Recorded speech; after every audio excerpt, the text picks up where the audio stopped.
اللہ فرماتا ہے والذین هم للزکاة فاعلون، اور وہ جو زکوٰۃ دینے کا کام کرنے والے ہیں، یہ تیسرا کام دے دیا ہمیں، زکوٰۃ دیتے ہیں، جس پر بھی زکوٰۃ واجب ہے وہ زکوٰۃ ادا کرے تو وہ کامیاب لوگوں میں شامل ہے۔ اب چلتے ہیں چوتھے کام کی طرف۔ اللہ فرماتا ہے والذین هم لفروجهم حافظون الا علی ازواجہم او ما ملکت ایمانہم فانہم غیر ملومین۔ یہ دو آیتیں ہیں۔ فرمایا اور وہ جو اپنی شرم گاہوں کی حفاظت کرنے والے ہیں مگر اپنی بیویوں یا شرعی باندیوں پر جو ان کے ہاتھ کی ملک ہیں، پس بے شک ان پر کوئی ملامت نہیں۔ فمن ابتغى وراء ذلك فاولئک هم العادون۔ فرمایا تو جو ان کے سوا کچھ اور چاہے تو وہی حد سے بڑھنے والے ہیں۔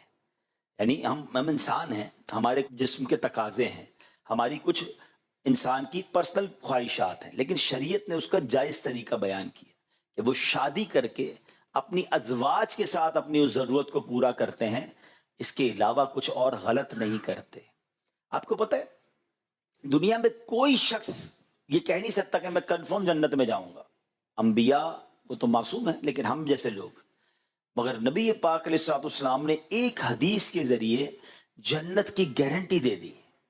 پیارے آقا علیہ الصلوۃ والسلام فرماتے ہیں جس کا مضمون ہے کہ تم میں سے جو شخص مجھے دو چیزوں کی گارنٹی دے دے میں اسے جنت کی ضمانت دیتا ہوں۔ یعنی یہ دونوں جنت کی چابیاں ہیں۔ آقا نے فرمایا داڑھوں کے درمیان والی چیز یعنی زبان، اور رانوں کے درمیان والی چیز یعنی شرمگاہ، یعنی private part of the body اور زبان، یہ دو صحیح استعمال کر لو میں تمہیں جنت کی ضمانت دیتا ہوں۔ ان دونوں کو غلط استعمال مت کرنا۔ اور اس کا مطلب، اس کا مفہوم مخالف پتہ کیا بنتا ہے کہ ان دونوں کو سنبھالنا سب سے زیادہ مشکل ہے۔ کامیاب وہ ہیں جو اپنی شرمگاہوں کی حفاظت کرنے والے۔ قرآن کہہ رہا ہے جو جائز طریقہ ہے اس سے تو ٹھیک ہے، باقی ناجائز طریقے کی طرف نہیں جاتے۔ تو یہ آج کل کی جو گیدرنگز ہیں، گندی چیزوں کو دیکھنا سننا، پھر انسان کے جذبات بھڑکتے ہیں، پھر انسان غلط کام کی طرف جاتا ہے۔ نہ کرو ایسا، شیطان کے واروں میں نہ آئیے، اپنی پاکیزگی کا خیال رکھیں، کیونکہ انعام بہت بڑا رب نے تیار کر رکھا ہے۔ ٹھیک ہے جناب، 4 کام ہو گئے۔ اب آگے فرماتا ہے، فرمایا وہ جو اپنی امانتوں اور اپنے وعدے کی رعایت کرنے والے ہیں، ان کے پاس امانت رکھائی جائے تو امانت پراپر لوٹاتے ہیں اور وعدے پورے کرتے ہیں۔ بدقسمتی سے یہ بھی بڑا پرابلم ہے، کسی کے پیسے پڑے ہوئے مل جائیں، بندہ کہے تو میرے ہو گئے، کوئی بھول جائے سامنے والا تو ادھر دینے کے لیے کوئی تیار نہیں ہوتا۔ قرضہ لینے کے وقت اور اسٹائل ہوتا ہے، قرضہ لوٹاتے وقت اور اسٹائل ہوتا ہے۔ ارے بھائی فکر ہی نہ کرو، تمہارے گھر آ کر دے جاؤں گا، گھر آ کر دے جاؤں گا تو الگ بات ہے، وہ آپ کے گھر کے چکر لگاتا ہے، اس کو جواب ہی نہیں ملتا، فون ہی نہیں اٹھتا ہے۔ ٹھیک ہے یہ آپ دنیا میں تو کسی کے ساتھ کر سکتے ہو، مگر قیامت کے دن تو جواب دینا پڑے گا نا۔ زندگی میں کبھی ایک اصول بنا لیں، آپ کی طرف کسی کا 1 روپیہ آنا نہیں چاہیے، یہ رہ گیا نا تو ہم جواب نہیں دے سکیں گے۔ سیدی اعلیٰ حضرت امام اہل سنت فرماتے ہیں جو کسی کے 3 پیسے جان بوجھ کر دبا لے اسے قیامت کے دن 700 مقبول باجماعت نمازیں دینی پڑ جائیں گی۔ 3 پیسے کے بدلے جو 1000 روپے، 2000 روپے، 10,000 روپے، 1,00,000 روپے پر دبا کے بیٹھا ہوا ہے، زمین پر قبضہ کر کے بیٹھا ہوا، اس کا بنے گا کیا؟ ہم سمجھتے ہیں میں بڑا ترم خان ہوں، میرا کوئی بگاڑ نہیں سکتا۔ ارے بھائی آپ کو پتہ ہی نہیں ہے۔ دیکھیں میں آپ کو جو بات کہنے جا رہا ہوں نا وہ بہت بڑی میری زندگی کا نچوڑ ہے، اور میں نے یہ باتیں بڑے بڑے لوگوں سے بھی سنی ہیں جو مجھ سے بھی بڑی عمر کے ہیں۔ شاید آپ کو ابھی نہ سمجھ آئے، لیکن جو 50 سے اوپر کے وہ میری بات کی تائید کریں گے۔ آپ ایک بات نوٹ کر لیں، لکھ لیں کہیں، جس نے جس کے پیسے کھائے نا وہ کبھی زندگی میں کامیاب آپ کو نظر نہیں آئے گا۔ پیسے کھانے والا آپ کو چھپتا ہوا، آپ کو ڈرتا ہوا، آپ کو تباہ ہوتا ہوا نظر آئے گا، اور جس کے کسی نے پیسے کھائے نا اللہ نے اس کو اس سے زیادہ پھر لوٹا دیے ہیں۔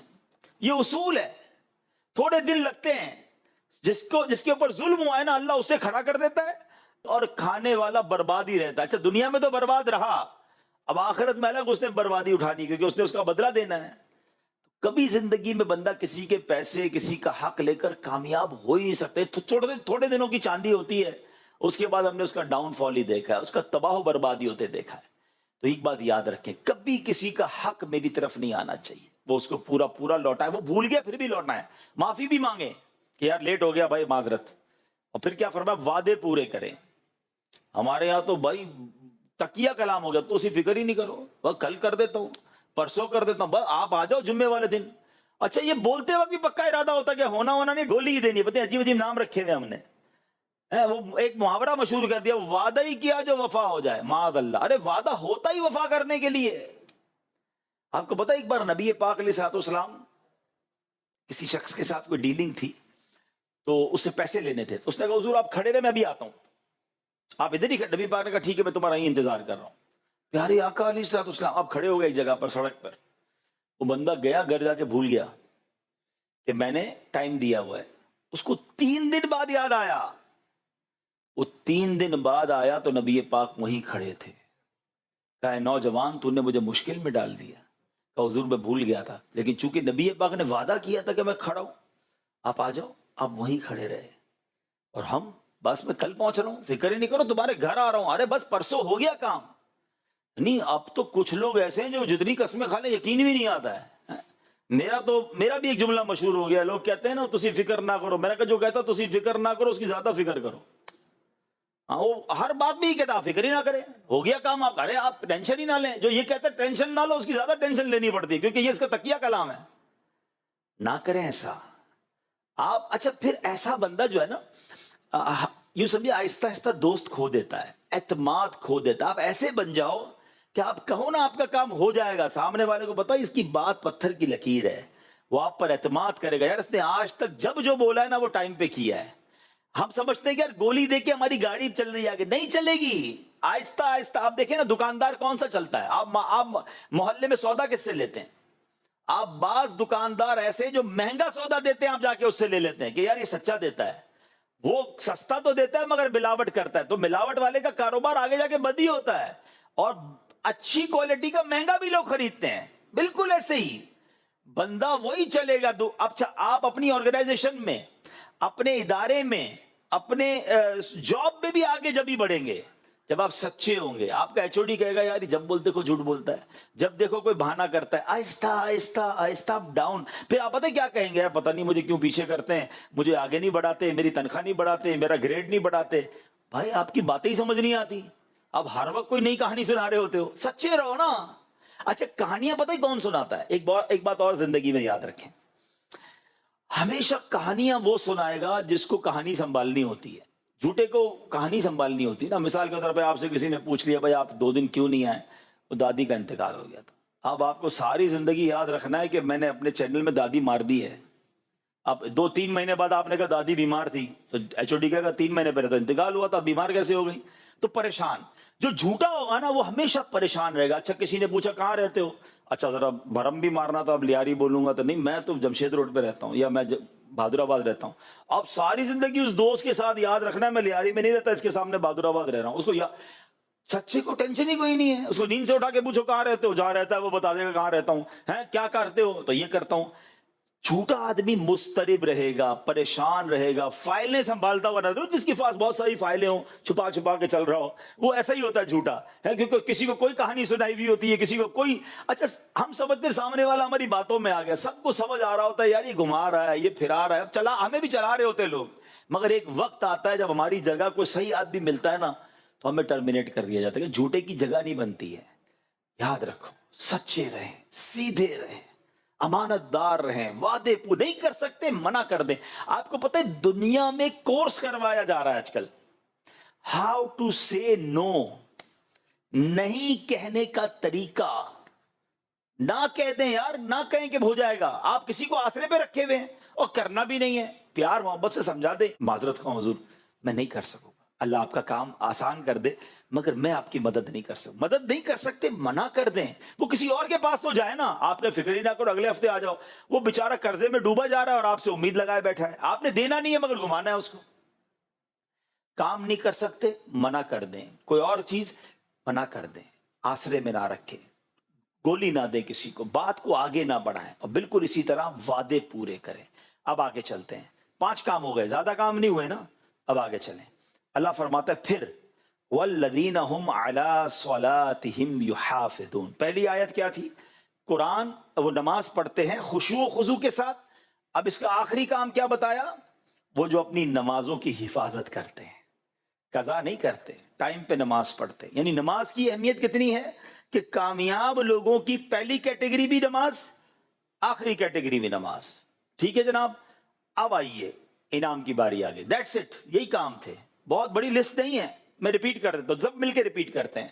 پہلا کیا تھا؟ نماز میں خشوع و خضوع. دوسرا کیا تھا؟ فضول باتوں سے بچنے کا ہے. ٹھیک ہے. تیسرا کیا تھا؟ زکوٰۃ ادا کرنی ہے. چوتھا کیا ہے؟ شرمگاہ کی حفاظت کرنی ہے. پانچواں کیا ہے؟ وعدے اور امانتیں پوری کرنی ہے. چھٹا کیا ہے؟ نماز کی حفاظت کرنی ہے. That's it. There is no big list. کوئی مجاہدات نہیں ہے کہ 2 سال کے لیے گھر چھوڑ دو. اب آؤ میں بتاتا ہوں انعام کیا ہے، انسینٹو کیا ہے. اللہ فرماتا ہے اولئک هم الوارثون. فرمایا یہی لوگ وارث ہیں. اچھا کس پراپرٹی کے بھائی؟ کان کھڑے ہو گئے نا یار، ہم وارث بن گئے. پراپرٹی کون سی ہے جس کے وارث ہیں؟ اللہ اکبر. سنو، وارث پتہ ہے کیا کس چیز کے ہیں؟ فرمایا الذین یرثون الفردوس. ہائے ہائے ہائے. فرمایا کہ یہ فردوس کی میراث پائیں گے. فردوس پتہ ہے کیا ہے؟ تمام جنتوں میں سب سے جو ٹاپ کیٹیگری کی جنت ہے نا، وہ فردوس ہے. نبی پاک فرماتے ہیں جب بھی رب سے دعا مانگا کرو جنت الفردوس کی دعا مانگا کرو. قبولیت کا وقت ہوگا تمہاری لیے جنت الفردوس لکھ دی جائے گی. اچھا اب ایک اور سوال ذہن میں آتا ہے، چلو یار فردوس کی میراث ملے گی مگر کتنے دن؟ بزنس کلاس میں کوئی سفر کرتا ہے، کوئی وی آئی پی لاؤنج میں چلا جاتا ہے، تھوڑی دیر کے لیے نا. فردوس تو سب سے ٹاپ جنت ہے. کتنے دن؟ آئے ہائے. آگے فرمایا ہم فیہا خالدون. وہ ہمیشہ ہمیشہ اس میں رہیں گے. جنت الفردوس ملنی ہے اور اس کی کوئی اینڈنگ نہیں ہے. بس آپ چلے گئے تو بس چلے گئے، موت بھی نہیں آنی نا. مجھے بتاؤ یار اس سے زیادہ آسان کوئی فارمولا ہے؟ 6 کام کرنے ہیں جنت اور اللہ کا وعدہ ہے، کوئی اور نہیں کہہ رہا، قرآن کہہ رہا ہے. تو آج میرے پیارے اسلامی بھائی، میں آپ کے پاس قرآن کا پیغام لے کر، میں بھی نیت کروں، آپ بھی نیت کریں، آج کے بعد کوئی نماز قضا نہیں کریں گے. الحمدللہ رب العالمین والصلاة والسلام على سید الانبیاء والمرسلین. اللہم ربنا تقبل منا انک انت السمیع العلیم وتب علینا یا مولانا انک انت التواب الرحیم. اللہم ربنا آتنا فی الدنیا حسنۃ وفی الآخرۃ حسنۃ وقنا عذاب النار. یا رب البیت الطف فیما قضیت وابدل العسر یسر یا اللہ. یا اول الاولین یا آخر الآخرین یا ذا القوة المتین یا راحم المساکین یا ارحم الراحمین ارحمنا نحن الفقراء والمساکین. حدیث پاک میں آتا ہے جس کا مضمون ہے جو ایک بار سبحان اللہ کہے جنت میں ایک درخت لگا دیا جاتا ہے. ایک بار الحمدللہ کہیں جنت میں درخت لگ جاتا ہے. ایک بار اللہ اکبر کہیں جنت میں درخت لگ جاتا ہے. ایک درود پڑھیں تو 10 نیکیاں ملتی ہیں، 10 رحمتیں نازل ہوتی ہیں، 10 گناہ معاف. نتھنگ ٹو ڈو، کوئی مشکل نہیں ہے. اچھا آپ میں سے بہت سارے وہ جن کی انگلیاں چلتی ہیں، کام میں انگلیاں چلتی ہیں یا ماؤس چلتا ہے؟ زبان نہیں چلتی ہے. آپ کو بولنا زیادہ نہیں ہوتا ہے.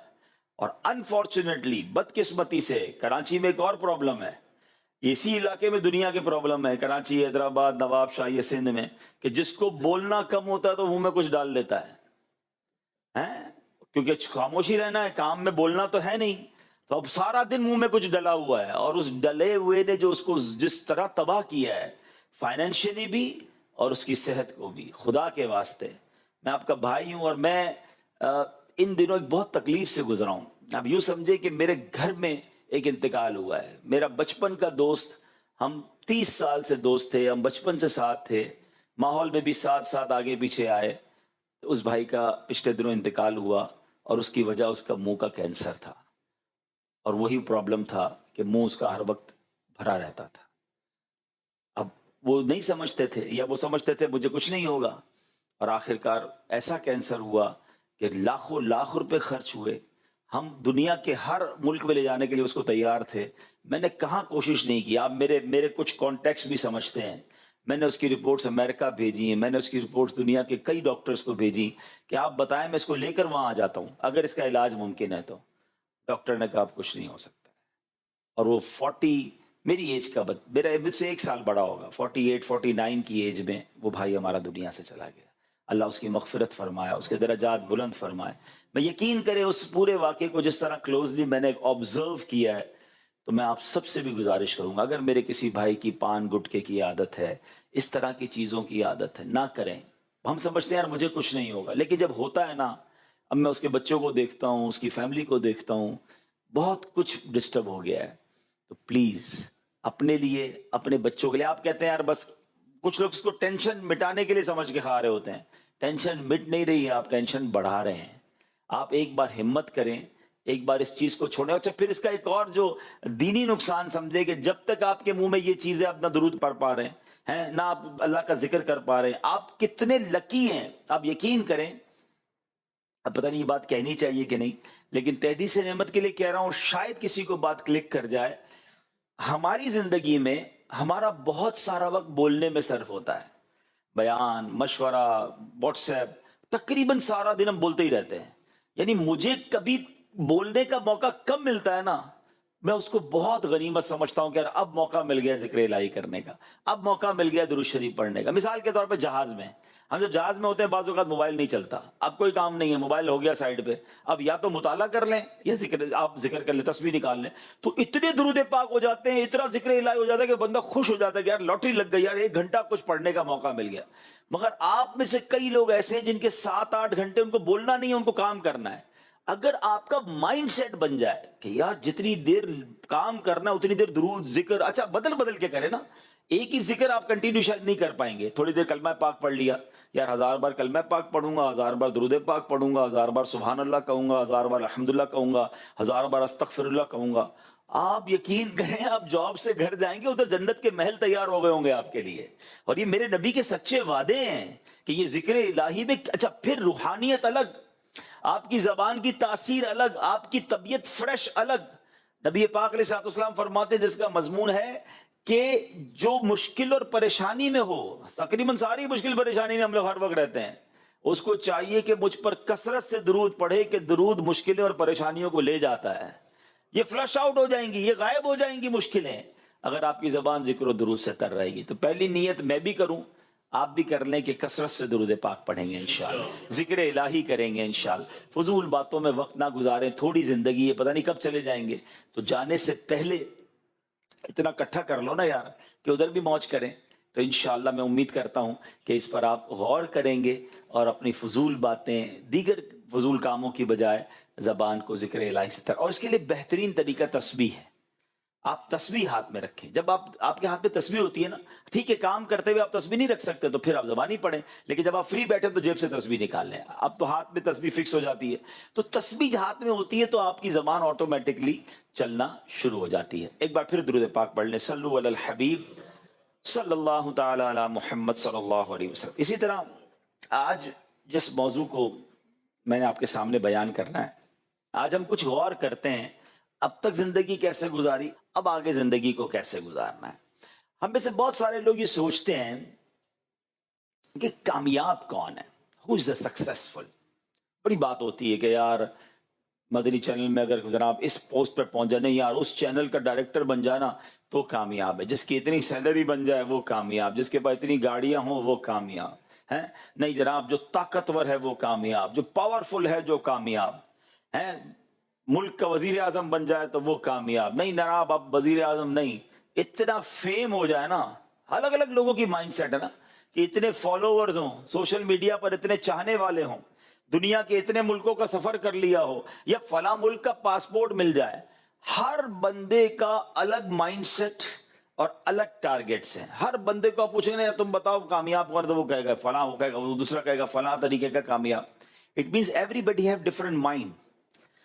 کیسے پتا چلے کہ کامیاب کون ہے؟ اور ہمیں پتا چل جائے تو ہم اس کو فالو کر کے کامیاب ہو جاتے ہیں۔ اب میں آپ سب سے سوال کرتا ہوں، ہم سب مل کے بتائیں گے کامیاب کون ہے، یا جس نے ہم سب کو بنایا ہے وہ بتائے کامیاب کون ہے؟ جو ہمارا خالق ہے، ہمارا مالک ہے، اس پوری کائنات کو کریٹ کرنے والا ہے، اور وہی شہرت دینے والا ہے، وہی عزت دینے والا ہے، وہی کامیابی دینے والا ہے، اور کامیابی کا صلہ بھی وہی دینے والا ہے، تو پھر وہ بتا دے تو پھر فائنل ہے نا۔ تو آئے آج قرآن سے پوچھتے ہیں، قرآن پر ہم سب کا ایمان ہے کہ اے رب کے پیارے کلام تو بتا دے کہ کامیاب کون ہے۔ اور سبحان اللہ، میں جن آیتوں کی طرف آج جاؤں گا اس میں کوئی بہت لمبی چوڑی لسٹ نہیں دی گئی ہے کہ اتنے سارے کام کرو تو تم کامیاب ہو جاؤ گے. اچھا پھر ہمارا ایک اور بھی معاملہ ہوتا ہے، ہم جب ادارے میں ہوتے ہیں کہ بھائی آپ کو کوئی ٹارگٹ دیتے ہیں کہ بھائی آپ نے مہینے میں یہ کام اتنا کر لینا ہے. اگلا سوال یہ ہوتا ہے کر لیا تو کیا ملے گا؟ ہاں بھائی، ٹارگٹ اچیو کر لیا تو کوئی انسینٹو، کوئی آپ کہیں گے سرٹیفکیٹ ملے گا بھائی، آگے اگلے سال آپ کا اجارہ بڑھ جائے گا. آپ ٹارگٹ کو اچیو کب کرتے ہیں یا کوشش کب کرتے ہیں اس کو کرنے کی کہ then you know the incentive کہ بھائی اس کے بعد اس کا فائدہ کیا ہوگا. ٹھیک ہے نا؟ تو سبحان اللہ، اللہ کریم نے پہلے تو بتایا قرآن میں کامیاب کون ہے اور پھر ان کا انعام بھی بتا دیا ہے. کامیاب اللہ کے نزدیک بن جائیں، میں سمجھتا ہوں اس سے بڑا کوئی کامیاب نہیں. اور جو انعام اللہ نے قرآن میں اعلان کیا نا، اس سے بڑا دنیا میں کوئی انعام بھی نہیں ہے. دا بگیسٹ اچیومنٹ ایوارڈ ان کامیاب لوگوں کو ملے گا جن کا قرآن میں ذکر ہے. میں ابھی آیتیں پڑھوں گا کہ رب کریم نے قرآن کے ذریعے بتا دیا کامیاب کون ہے، اور یہ بھی بتایا جو کامیاب ہے ان کا انعام کیا ہے. نا آج آپ کو میں گویا یوں سمجھ لیں، میں آپ کو قرآن کی طرف سے ایک ٹارگٹ دے رہا ہوں کہ اس کو اچیو کر لو، کائنات کا سب سے بڑا انعام آپ کو مل جائے گا. اس سے بڑی تو کوئی چیز نہیں ہے نا. اچھا، جو اور خوبصورت بات، آپ سوچیں گے یار پھر تو بہت کچھ کرنا پڑے گا، بہت بڑے بڑے کام ہوں گے، اوئے ہوئے کائنات کا سب سے بڑا انعام، we have to do so much things. نہیں، مزے کی بات یہ ہے صرف 5 سے 6 کام قرآن نے بیان کیے اور وہ اتنے مشکل بھی نہیں ہے، کوئی بڑا کام نہیں ہے. اگر بندہ کرنا چاہے اٹس ناٹ بگ ڈیل. اب غور سے آئیے میں آپ کو رب کے کلام کی طرف لے چلتا ہوں، اور یہ قرآن پاک کی اتنی خوبصورت آیتیں ہیں، اور یہ ہے سورہ مومنون 18واں پارہ جہاں سے شروع ہوتا ہے نا، تو فرسٹ 10-11 آیات آف سورہ مومنون. اچھا، جب یہ سورہ مومنون کی آیتیں نازل ہوئی نا، اس سے پہلے نبی پاک کی کیفیت کیا بنی؟ آیتیں نازل ہو رہی تھی تو حضرت عمر بن خطاب کہ آپ وہ عظیم ہستی ہیں کہ بہت سارے لوگ ایمان لائے پیارے آقا کی کوئی بات سن کر، اسلام کی کوئی حقانیت سمجھ کر، اسلام کی کوئی خوبصورتی جان کر. جنگ ہوئی تو اس میں وہ ایمان لے آئے. حضرت عمر وہ ہیں جو قرآن پڑھ کر ایمان لائے، قرآن سن کر ایمان لائے. ہے نا پورا واقعہ ہے، جو آپ کی بہن ایمان لے آئی تھیں، آپ گھر پہنچ گئے، بہن پہ تشدد کیا تو کہا بتاؤ تو سی کیا پڑھ رہی تھی، آیتیں پڑھتے گئے، دل کی دنیا بدلتی گئی اور آقا کے قدموں میں آ کر ایمان لے آئے. تو ان کی جو سٹارٹنگ ہے نا وہ قرآن سے ہے. حضرت عمر وہ عظیم ہستی ہیں، یہ پھر الگ موضوع ہے، کبھی انشاءاللہ کریں گے، کہ آپ وہ ہیں کہ جن کی زبان پر حق جاری ہوتا تھا. آپ نبی پاک کو مشورہ دیتے تھے، اللہ قرآن کی آیت نازل فرما دیتا ہے. اتنی موافقت آپ کی قرآن پاک کے ساتھ رہی. One of the amazing personality in the history of Islam. ایک اور خوبصورت جملہ، میں اور آپ مسلمان ہیں تو عزت والے ہیں. میری اور آپ کی عزت کا سبب مسلمان ہے. حضرت عمر وہ ہیں کہ جب سے وہ اسلام لائے ہیں، اسلام کی عزت میں اضافہ ہوا ہے. Look at the difference. اسلام کو ترقی ملی، اسلام کو عروج ملا، مسلمانوں کے دل کھل گئے. حضرت عمر جب ایمان لائے، اللہ نے وہ مقام عطا فرمایا.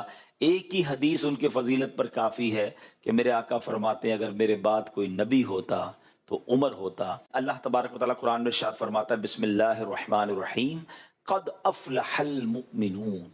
پہلی آیت، بے شک ایمان والے کامیاب ہو گئے. آپ سب کو مبارک ہو. الحمدللہ اس پہلی آیت پہ ہم سب کا عمل ہے کہ ہم سب مسلمان ہیں. ایمان والے کامیاب ہیں، اور ہم کون ہیں؟ ایمان والے. الحمدللہ فرسٹ کیٹیگری، یعنی پہلا کوشچن کے آگے ٹک ہو گیا ہے کہ یہ ہمارا عمل ہے. مگر اس میں ایک تھوڑا سا ٹویسٹ ہے. آپ ماشاءاللہ انٹرنیشنلی چیزوں پہ نظر رکھتے ہیں. اس وقت دنیا میں the most growing religion on earth, دنیا میں سب سے تیزی سے پھیلنے والا مذہب کون سا ہے؟ اسلام. ٹھیک ہے نا؟ لیکن اس کا مطلب یہ نہیں کہ ون وے ٹریفک ہے. جب غیر مسلم مسلمان ہو سکتا ہے تو معاذ اللہ مسلمان بھی کافر ہو سکتا ہے. ہم مسلمان تو ہو گئے، پہلا سوال ٹک. مگر کامیاب کب ہوں گے؟ جب مسلمان مریں گے. قبر میں بھی ایمان لے کر جائیں گے نا. کوئی زندگی بھر مسلمان رہے، معاذ اللہ پہ کافر ہو جائے، مرتد ہو جائے تو کیا ہوگا؟ تو یہ بات ذہن کے کسی گوشے میں رہنی چاہیے، اس کا ڈر رہنا چاہیے، اس کی دعائیں ہونی چاہیے کہ اللہ مسلمان تو بنا دیا، اب ایمان سلامت رکھیو. اور یہ میں نہیں کہہ رہا، پیارے آقا علیہ الصلوۃ والسلام کی دعاؤں میں سے ایک دعا ہوتی تھی، یا مقلب القلوب ثبت قلبی علی دینک، اے دلوں کو پھیرنے والے میرے دل کو اپنے دین پر ثابت قدمی عطا فرما۔ اب یہ کون کہہ رہے ہیں؟ جن کے صدقے ہمیں ایمان ملا ہے، تیرے صدقے میں آقا سارے جہاں کو دین ملا، وہ آقا کہہ رہے ہیں کہ اے اللہ میرے دل کو سلامت رکھ۔ یہ ہماری تربیت ہے نا کہ دل بدلتا ہے۔ اب ہر کسی کو سننا ہے، ہر کسی کی صحبت میں بیٹھنا ہے۔ ہمارے یہاں یہ بھی بڑا پرابلم ہے کہ ہم کہتے ہیں یار میں سنتا سب کو ہوں، میں بیٹھتا سب کے ساتھ ہوں۔ ہمیں یہ سمجھنا ہے کہ ہمیں اگر بے دینوں کے ساتھ بیٹھیں گے، بے دینوں کو سنیں گے، تو یہی تو ان کا پلان ہے کہ کسی طرح ہمارا ایمان چھین لیا جائے۔ شیطان نے اپنے چیلے چھوڑے ہوئے ہوتے ہیں نا، شیطان اپنی شکل پہ تو نہیں آتا، کوئی نہ کوئی بندے آگے کرتا ہے، کوئی ایسی خیالات آگے لاتا ہے۔ تو ہمیں بہت فکر مند رہنا ہے۔ آپ کی موٹر سائیکل آپ نہیں لیں تو شاید آفس میں بیٹھے بیٹھے تھوڑی دیر بعد نکلتے ہوں گے باہر، کھڑی ہے کہ نہیں کھڑی ہے۔ موبائل نیا والا جیب میں ہو تو اور تھوڑی دیر بعد بلا ارادہ ہاتھ جاتا ہے جیب میں، ہاں ہے بھائی بیٹھا ہے، ابھی بھی ہو سکتا ہے کسی نے تھوڑی دیر پہلے بھی لگایا ہو، ہاں ہے بھائی کچھ بھی نہیں ہوا۔ کیوں؟ جتنی قیمتی چیز اتنی فکر زیادہ۔ ایمان سے بڑھ کر ہے کچھ؟ خدا کی قسم کچھ بھی نہیں ہے۔ ساری دنیا کی دولت کسی کے پاس ہو نا اور ایمان نہ ہو، کچھ بھی نہیں ہے اس کے پاس۔ ہم ایمان والے ہیں اور ایمان والے مر جائیں، اس سے بڑی سعادت نہیں۔ نبی پاک کیا کہہ رہے ہیں؟ اے اللہ میرے دل کو سلامت رکھ۔ ہمارا کیا حال ہے؟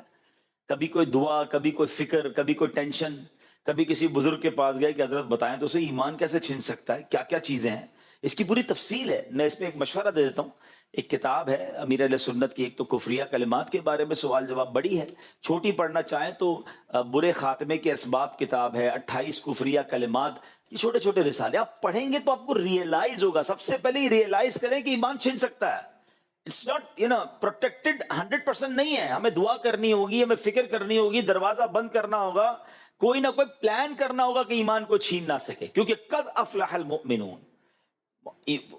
کامیاب لوگ کون ہیں؟ ایمان والے۔ ہمیں ایمان والا بنایا اللہ نے، یہ اللہ کی مہربانی ہے، مگر ایمان سلامت رکھنا ذمہ داری ہماری ہے۔ ہم نے اس کو ہاتھوں سے ضائع کر دیا تو کہیں ایسا نہ ہو سارا سفر بیکار ہو جائے۔ اب آگے چلتے ہیں۔ اب وہ ایمان والے کون ہیں جو کامیاب ہیں؟ ان کی کیٹیگریز بیان کی ہیں، 6-7 کام ہیں، غور سے سنتے جائیں اور آج نیت کر لیں۔ ویسے میں آپ کو بتا رہا ہوں کہ دنیا کا سب سے بڑا انعام آپ کو ملنے جا رہا ہے، اگر اس کے لیے 5-6 کام کرنے ہوں تو میرے جیسا آدمی تو کہے بھائی مجھے کام بعد میں بتانا، نیت میں پہلے کرتا ہوں، میں کروں گا انشاءاللہ۔ کریں گے انشاءاللہ؟ آپ سن لیں کیا کرنا ہے، بس جنت کا راستہ اور ایسا انعام، ابھی انعام بتاتا ہوں آپ کو۔ اللہ فرماتا ہے الذین هم فی صلاتہم خاشعون۔ پہلا کام، وہ ایمان والے کیا کرتے ہیں؟ جو اپنی نماز میں خشوع و خضوع کرنے والے ہیں، نماز بھی پڑھتے ہیں اور نماز میں فوکس بھی ہے، نماز میں توجہ بھی ہے۔ اللہ اکبر۔ اب یہ تو ڈبل کام ہو گیا، کچھ لوگ تو نماز ہی نہیں پڑھتے ہیں۔ نماز پڑھیں گے تو خشوع و خضوع کی باری تو آئے گی نا، لیکن پہلی شرط کیا ہے؟ نماز میں خشوع و خضوع کرتے ہیں۔ حضرت انس رضی اللہ تعالیٰ فرماتے ہیں کہ نبی پاک علیہ الصلوۃ والسلام نے مجھ سے ارشاد فرمایا، اے بیٹے نماز میں ادھر ادھر دیکھنے سے بچو، کیونکہ نماز میں ادھر ادھر توجہ ہلاکت ہے۔ ہماری نماز میں توجہ نہیں ہوتی ہے۔ ایک اور جگہ نبی پاک علیہ الصلوۃ والسلام نے فرمایا کہ بی بی عائشہ کہتی میں نے نبی پاک سے سوال کیا کہ نماز میں جو ادھر ادھر توجہ کرتے ہیں تو اس کے بارے میں کچھ ارشاد فرمائے۔ آقا نے فرمایا یہ شیطانی لغزش ہے، اس کے ذریعے شیطان بندے کو نماز سے پھسلانا چاہتا ہے۔ شیطان آتا ہے کہ کسی طرح اس کا دماغ کہیں اور چلا جائے۔ وہ چٹکلا مشہور ہے نا کہ ایک صاحب جو ہیں وہ 5 وقت کے نمازی تھے اور باجماعت نمازی تھے، اپنی مارکیٹ میں بھی جماعت سے نماز پڑھنے جاتے۔ ایک دن عشاء کی نماز چلی گئی تو رونے لگے۔ نمازیوں نے کہا کیا ہو گیا، جماعت چلی گئی، بھائی اپنی پڑھ لو۔ کہہ رہے یار مسئلہ یہ، دکان بند کر کے عشاء میں آتا تھا، امام صاحب 4 رکعت پڑھاتے تھے، میں سارا حساب کرتا تھا، اب امام صاحب نے جماعت تو چلی گئی میری، اب نماز خود پڑھوں گا تو حساب بھی الگ سے کرنا پڑے گا۔ یعنی یہ بظاہر تو ایک چٹکلا ہے، لیکن ہمارا حال بھی ایسا ہی ہوتا ہے۔ شاید بہت سارے پروگرام، بہت سارے ایڈیٹنگ کے ٹولز، بہت ساری جناب وہ چیزیں ہمیں دماغ میں یاد آتی ہیں، یار یہ رہ گیا تھا، وہ رہ گیا تھا، یہ ای میل باقی ہے تو یہ جواب باقی ہے۔ تو اس کی ایک وجہ ہے، لیکن پہلے میں ایک آپ کو واقعہ سناتا ہوں کہ ہمارے اسلاف نماز کیسے پڑھتے تھے اور ہمارا حال کیا ہے۔ حضرت ابو الاحوص رحمۃ اللہ تعالی کہ حضرت سیدنا منصور بن معتمر رحمۃ اللہ تعالی کی پڑوسن نے اپنے والد صاحب سے پوچھا کہ حضرت وہ جو سیدنا منصور کی چھت پر ایک لکڑی نظر آتی تھی وہ کدھر ہے؟ روز چھت پہ ایک لکڑی نظر آتی تھی۔ تو بتایا بیٹا وہ لکڑی نہیں تھی. حضرت منصور روزانہ رات کو کھڑے ہو کر قیام کرتے تھے, وہ اللہ کی بارگاہ میں نماز پڑھتے تھے. اللہ اکبر. یعنی وہ ان کا انتقال ہو گیا تو بچوں نے پوچھا کہ وہ لکڑی نظر نہیں آ رہی آج کل, وہ روز رات کو دیکھتے تھے لکڑی نظر آتی تھی. یعنی اتنا اسٹریٹ, اتنا فوکس, اتنا ادب کے ساتھ نماز پڑھتے کہ لوگ سمجھتے کوئی لکڑی یا کوئی تنا ہے. ہمارا حال کیا ہے؟ نماز پڑھنی ہے اور اس میں توجہ رکھنی ہے, اور جو انعام ہے وہ حاصل کرنا ہے نا. اچھا اب آپ کہیں یار توجہ ہوتی نہیں, کوشش کرتے ہیں. اس کے کچھ طریقے ہیں. سب سے پہلا طریقہ میں آپ کو یہ بتاتا ہوں کہ نماز کا معنی سمجھیں, میننگ سمجھیں.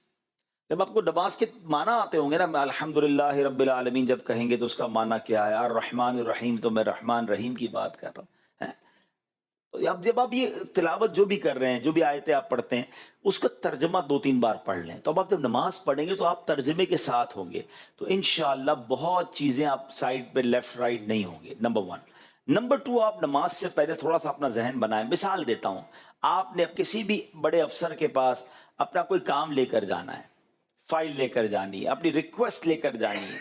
فوکس کیسا ہوگا؟ آپ کیا وہاں جا کر ادھر دیکھیں گے, ادھر دیکھیں گے, کان کھجائیں گے, باتیں کریں گے؟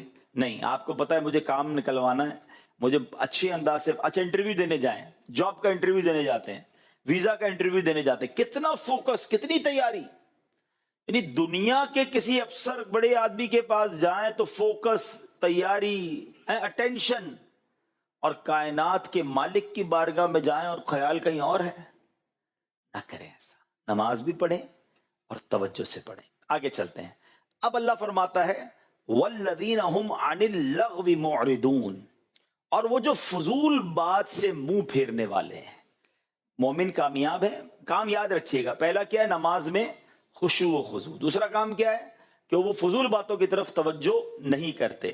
نبی پاک علیہ الصلوۃ والسلام نے ایک جگہ ارشاد فرمایا, آدمی کے اسلام کی اچھائی سے یہ ہے کہ وہ لا یعنی چیز چھوڑ دے, یعنی جو چیز کارآمد نہ ہو اس میں نہ پڑے, زبان, دل اور دیگر اعضاء کو بیکار باتوں کی طرف متوجہ نہ کرے. اور ہمارا حال پتہ ہے کیا ہے, ہمیں کوئی کہے نا یار میں ذرا بیٹھنا 10 منٹ میں آ رہا ہوں, ٹھیک ہے آ جاؤ. ابھی 10 منٹ کیا کریں گے, موبائل نکالا اب براؤزنگ شروع. وہ 10 کی جگہ 20 منٹ میں آئے, 25 منٹ میں آئے, کوئی ٹینشن نہیں, بس دیکھ ہی جا رہے. بعض اوقات تو 2-2 گھنٹے موبائل پر گزارے. آپ سے کوئی پوچھے کیا سیکھا, کچھ بھی نہیں, میں تو ایسے ہی دیکھ رہا. 2 گھنٹے نکال دیے. شاید گناہ تو مل گئے کیونکہ عجیب عجیب چیزیں ہوتی ہیں, مگر ملا کچھ نہیں. اور یہی 2 گھنٹے ذکر ہو جاتا, تلاوت. اگر مائنڈ بنا ہوتا نا کہ یار 10 منٹ میں سورہ یاسین کی تلاوت ہو جاتی ہے, یہ بندہ مجھے کہہ کر گیا میں 10 منٹ میں آ رہا ہوں, یہی موبائل نکالنا ہے, نکالنا کچھ اور نہیں ہے, مگر اس میں قرآن آن کرنا ہے اور 10 منٹ میں سورہ یاسین پڑھ لینی ہے. جو ایک بار سورہ یاسین پڑھے 10 قرآن پاک کا ثواب مل جاتا ہے. وہ بندہ 10 منٹ کے بعد آیا, آپ کو 10 قرآن پاک کا ثواب مل گیا. اور یہی 10 منٹ سوشل میڈیا پہ گزارے, شاید کتنے سارے گناہوں کے انبار لگ گئے.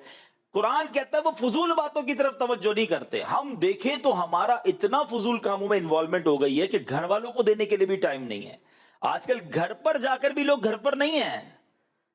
کبھی کبھی تو گھر والے بتاتے ہیں کہ 5 بندے گھر میں ہی بیٹھے ہیں مگر سب کے پاس ہاتھ میں موبائل ہے, کوئی کسی سے بات نہیں کر رہا ہے. پہلے گھر سے جاتے تھے تو گھر والے پوچھتے تھے کیسا دن گزرا, ہم گھر والوں سے پوچھتے تھے دن کیسا گزرا, بچے کو توجہ دی, بھائی بہن کی طبیعت پوچھی, امی ابو کا حال احوال پوچھا, ختم. ایک تو پہلے منہ میں کچھ لوگوں کو کچھ رکھا ہوا ہے, وہ بولتے ہی نہیں ہیں, اور دوسرا ان کے ہاتھ میں موبائل آ گیا ہے. نہ کریں ایسا, کچھ پروڈکٹیو کریں. آپ کو پتہ ہے اچھا میں چلیے تو دینی بات ہو رہی ہے نا, کیونکہ شریعت میں صرف دینی باتوں کو کرنے کا نہیں کہا گیا. کوئی نہ کوئی کارآمد کام کر لینا, آپ کوئی کورس کر لیں, اگر آپ کے پاس ٹائم ہے کوئی ایسی چیز دیکھیں جس سے آپ کی اسکل ڈیولپ ہوتی ہو, گناہ بھی نہ ہو, کوئی ناجائز چیز نہ ہو. کچھ لوگ زبان سیکھ لیتے ہیں, انگلش سیکھ لیتے ہیں. آپ کو پتہ ہے دنیا میں ایک فینومینا ہے, ایک تحقیق ہے, یونیورسٹی آن ویل, یعنی پہیے کے اوپر یونیورسٹی. وہ کیا ہے؟ وہ یہ ہے کہ مثال کے طور پہ کئی لوگ ہیں, میں نے بھی دیکھا, آپ میں سے جو ٹریول کرتے ہیں دیکھا ہوگا کہ جب آپ یورپ جاتے ہیں, یو کے جاتے ہیں, یا عرب ممالک میں بھی دیکھا ہم نے کہ جب ٹرین میں سفر کرتے ہیں لوگ, جاب پہ جاتے ہیں, ٹرینیں چلتی ہیں وہاں پر, بسیں چلتی ہیں, تو وہ ان کو پتہ ہے روز 40 منٹ ٹرین میں بیٹھنا ہے, روز 40 منٹ بس میں, 50 منٹ بس میں بیٹھنا ہے. وہ 40-50 منٹ میں کچھ پڑھتے ہیں, ایک کتاب ساتھ رکھی ہوتی ہے, جاتے بھی پڑھتے ہیں, آتے بھی پڑھتے ہیں. تو یہ جو تعلیم انہوں نے حاصل کی نا, پہیوں پہ حاصل کی ہے, سفر میں حاصل کی ہے, اور اینڈ آف دا ڈے 6 مہینے بعد وہ ڈپلوما کر لیتے ہیں, کوئی امتحان دے دیتے ہیں. مجھے اچھی طرح یاد ہے, ملک یاد نہیں آ رہا, یورپ کا ہی کوئی ملک تھا, تو ہمارے اسلام بھائی کہتے ہیں کہ میں روز 6 بجے ٹرین میں جاتا ہوں آفس پر اور واپس آتا ہوں, تو میں نے روز 6 بجے, یعنی جو 6 یا 7 جو بھی ٹرین کا ٹائم ہے, میں نے مدرسۃ المدینہ on line, Faizan on line والوں سے کلاس بک کر لی ہے. جیسے ہی ٹرین میں بیٹھتا ہوں اپنا ہیڈ فون لگاتا ہوں, قاری صاحب پڑھانا شروع کر دیتے ہیں, 40 منٹ کلاس ختم ہوتی ہے تو آفس آ جاتا ہے, اپنے آفس چلا جاتا ہوں. وہ 30 منٹس میں روزانہ قرآن پاک پڑھ رہے ہیں.